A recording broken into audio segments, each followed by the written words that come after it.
You're knowing what you are wanting, a changing thing, happily. It pleases you that a new desire is occasionally born within you so that you are not dead. Do you like being on the leading edge? The furthest, most summoning point? Are you enjoying the variety, your exposure to others who are different, who help you to conclude beyond that which you have already concluded? You enjoying a new insight, a new desire, even coming to enjoy the eternally incomplete nature of your being? Yes, the answer is yes. That's the most important question that will ever be put to you, really. Because when you stand in your now, aware that there is something new that has just been hatched within you that you would like to experience, but you're not yet a vibrational match to it, so you are not yet experiencing it fully, is still a dream or an idea. And you are so knowing of the way the laws of the universe work, and so knowing from your past experience that when you ask, it is given, and so it's just a matter of time. And so aware that it's only about modulating your own energy, finding the perfect balance between your desire and your allowing.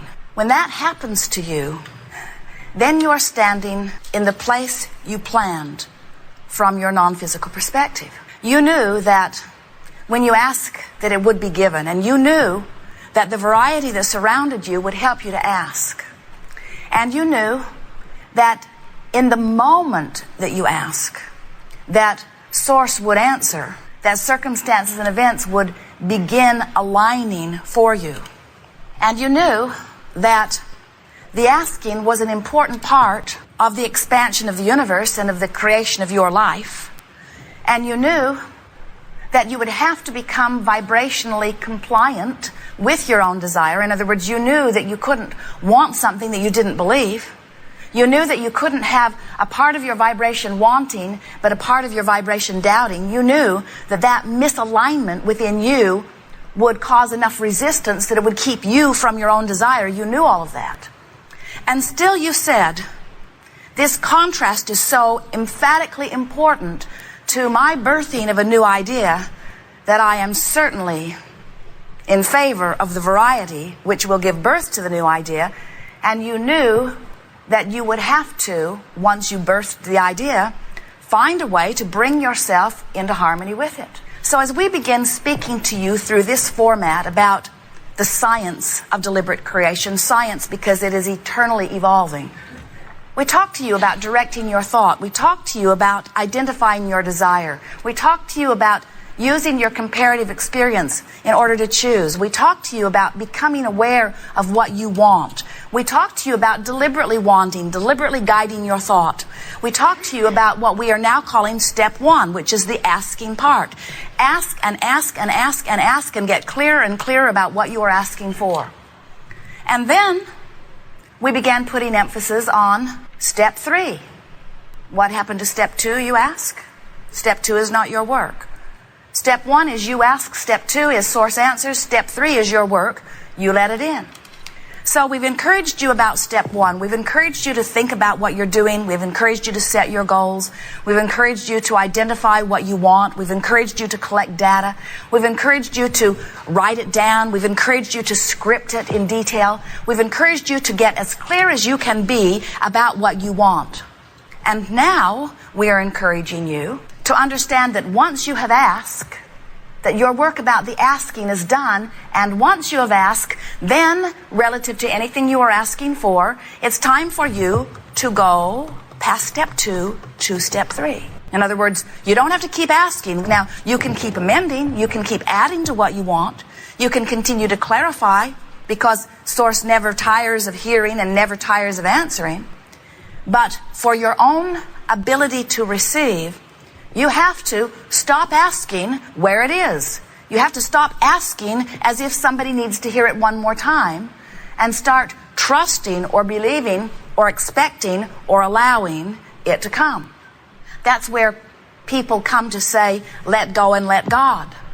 And you say, well, how do I be a deliberate creator and let go and let God? And we say, the let go and let God is in the Stage 3. That's where you relax and trust that what you're asking for has been answered. So if we were standing in your physical shoes, the way we would experience this delicious leading edge time-space reality is we would ask and then we would work to find comfort in statements about that. In other words, when you ask for something and you feel ease whenever you think about it, then you are asking and you are allowing, and everything is in alignment and it is unfolding for you. But sometimes we see you asking for things that you want to come to you that seem stubbornly not willing, or we see you wanting to get rid of things that seem stubbornly attached to you, and we see you asking and asking and asking and asking, but not getting into the allowing place. And so what we're really wanting you to begin to feel as hands-on deliberate creators is how to ask and how far to go in the asking before you start working on the allowing, and then how far to go in the allowing before you start working on the asking. In other words, is this constant balance between getting clear about what you want and then letting it be, getting clear about what you want and then letting it be, getting clear about what you want and then letting it be. Nothing will ever stand still and nothing will ever be complete. And so until you get comfortable with that dance, you're not going to be happy in your body. You're not going to be happy in this time-space reality. You're not going to be happy wanting things that haven't happened yet. And you're not going to feel comfortable in just sitting back and letting God do what you think you should do. In other words, you are creators. You like to create. You like to get your hands in the clay. You like to be active in molding your life experience. But sometimes you ask without letting it in, and then you get frustrated. You ask and you don't believe. You need and then you don't expect. And when you do that, you feel horrible to ask for something and summon that powerful source energy through you, and then to hold thoughts that contradict it puts you in a very uncomfortable place. And then you say, oh, it must not be appropriate for me to want, because when I stop wanting, as if you could, when I stop fanning the flames of this desire, I feel better. And we say, yes, the reason that you feel better when you stop fanning the flames of the desire that you don't believe is that you stop the sensation of resistance. And we want so much for you to come to realize that you've set up the resistance. You're the only one who can hinder you in any way. You can blame it on somebody else. You can blame it on the economy or the government. You can blame it on anything that you want to, but you are the keeper of your vibration. And when you decide that you want to feel good, when you decide you're going to mold your energy, when you decide you're going to want and then allow, want and then allow, identify desire and then bask in it, then not only do you feel wonderful all of the time, those who see you think you have a magic wand, because it seems that all you have to do is lay your eyes in the direction of something desired and it flows easily into your experience. They see you passionate and loving. They see you kind and considerate. They see you appreciative and willing. They see you so secure within yourself that you never beat up on somebody else to make yourself feel better. They see you complete and whole. They see you feeling good. They see you full of you. It's so good to be full of you. When you're full of you, you're like the children who cannot get enough of whatever they're involved in. You're like the child who seems tireless, doesn't need to sleep, wants to play one more time. So what are we talking about here? Are we teaching the science of deliberate creation, which means think about what you want, or are we teaching the art of allowing, which means pet your cat and don't think about what you want? We're teaching whatever it takes for you to feel good. And for every one of you, it will be a different recipe in different moments. Because sometimes you want something so badly you can taste it. What's that tell you? You're full of resistance. You want it so much it hurts. You say, I want that so bad it hurts. And we say, it's going to be a while on this one, so get used to the pain. Or you say, thinking about that just makes me happy. And we say, then it's on its way, if not already here. When you say, I've wanted this for so long, I can't remember not wanting this. We say, it's going to be a while. When you say, that's a good idea, bam, manifestation. When you say, wouldn't it be nice if, bam, it's right there. When you say, you know what I really like about that? There it is, again and again. When you say, you know what I really don't like about that? There it is, again and again. In other words, you are the focuser. You get to point your attention in the direction of anything that you choose. And then you got to line up with it. That's all. So, if you're looking at something tragic and you feel horrible while you're looking at it, guess what? You're lined up. When you look at something not wanted like cancer and you feel horrible as you're looking at it, you're lined up with it. But an easier way to hear that is when you feel bad, you're not lined up with what you do want. In other words, we don't want you to begin to think that there is this source of good and this source of bad. And when you feel good, you're in alignment with the source of good. And when you feel bad, you're in alignment with the source of bad. Although it plays out exactly that way. What we would rather you understand is that there is a stream of well-being, and the better you feel, the more in alignment with it you are. And when you don't feel good, you are somehow doing that thing you do, which is keeping you from being a vibrational match to the well-being that is natural to you, that really is you. So why are you here? It seems like it should have been more. It seems like there should be more to it. It should be more complicated. After all, I've devoted thousands of lifetimes to this understanding. I'm on the leading edge of thought. I paid $150 to get here. Shouldn't there be more to this? And we say, oh, there's a lot more, but it all falls under the category of joy. It's all for joy. It's all for your exhilarating life experience. It's all for our joy. All of this exists so that you can continue to expand in joy. Did we say all of this exists so that you can joyfully expand? Well, the expansion is inevitable.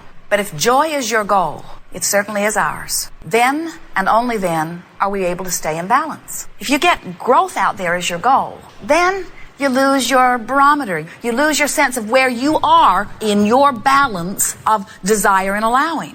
Joy has to be the only thing that matters to you, or you'll lose that balance. And oh, heaven help you, and Abraham too, if you ever make growth your goal. Because when growth is your goal, you work so hard, you lose your connection, and then you set up a wall of resistance.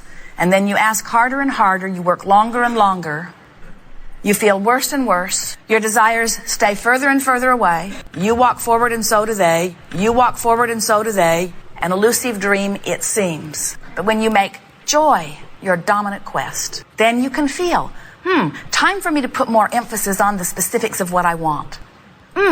Time for me to put less emphasis on the specifics of what I want, and time for me to relax and bask in things already accomplished and things already appreciated. Oh, things are slowing down a little bit for me. Now, what do I want? Things are going way too fast for me. Now, let's see how I can bask. In other words, if you're paying attention to the way you feel, then you have this perfect awareness, and it begins to feel as natural to you as driving your car. Sometimes we see you mad at yourself because you have a desire that you cannot figure out how to get close to. You can't find the feeling place of it. And we say, this is the fun. We see you. You like challenges in your computer work. You like challenges on the football field. You like challenges in tennis. You like challenges. You put yourself in competition with all kinds of things. You love the expansion of your mind. Why not enjoy your step-by-step motion toward your own creation? Why not relax and begin enjoying the process instead of beating up on yourself because you're here and your desire is over here? Why not start enjoying the journey? We don't see any of you taking off on a vacation, knowing that eventually you'll come back home, and having all of these cities and all of these destinations in your plans, and then suddenly waking up on the morning that you're going to leave and saying, let's see, here's my itinerary. I'm going here and here and here and here and here and here and here, and 30 days later I'll be back home. Home? I'm already home. Why go? I could save a lot of time and trouble and money. This goal is complete. Check it off my list. And you don't do that because going is so much fun. All of the stuff that comes along the way is so very much fun. And so that's the way each of your desires is to feel to you. That's what you planned. You didn't say, I'll go forth and instantly manifest. You said, I'll go forth and I'll get an idea and I'll line up with it, and all that is will assist, and I'll see progress which will give me greater clarity.